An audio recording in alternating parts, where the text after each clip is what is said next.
cagta taariikhaha ciyaaryahanada kubadda cagta iyo waliba taariikhaha naadiyada kubadda cagta.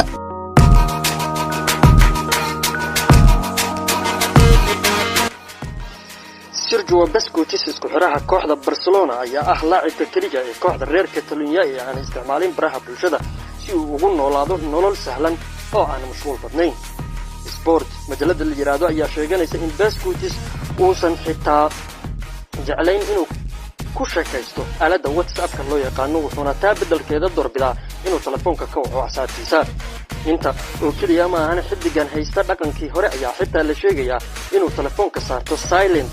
marka uu dadka kale la joogo maxaa yeelay wuxuu u aaminsan yahay in waqti xaadirkan uu u baahan yahay dadkaasi uu la joogo.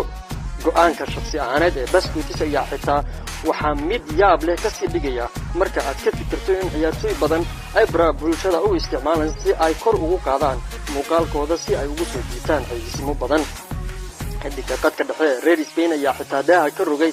inuu ka takhalusi lahaa mashaariicdan haddii uu awoodo. isaga oo sport la hadlayay waxa uu yiri aniga haddii aan go'aanka lahaan lahaa waxaan ka takhalusi lahaa Twitter si aan u joojiyo muuqaalada been abuurka iyo dadka ku hadlaya isla markaana sameynaya waxay doonaan. Busquets ayaa sidaa u sheegay mid kamid ah majaladaha caanka ee Spain ka soo baxa. waana sheeko la yaab leh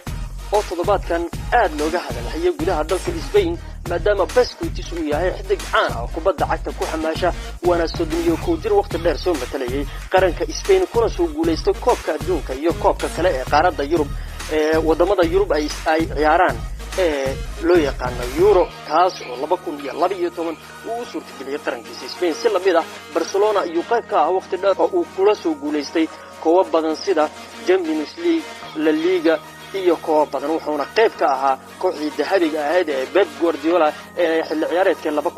2009-2010 kooxdaas u suurtageliyay in hal sano ay 6 koob ku guuleystaan. taas ayaana yaab badan ku dhalisay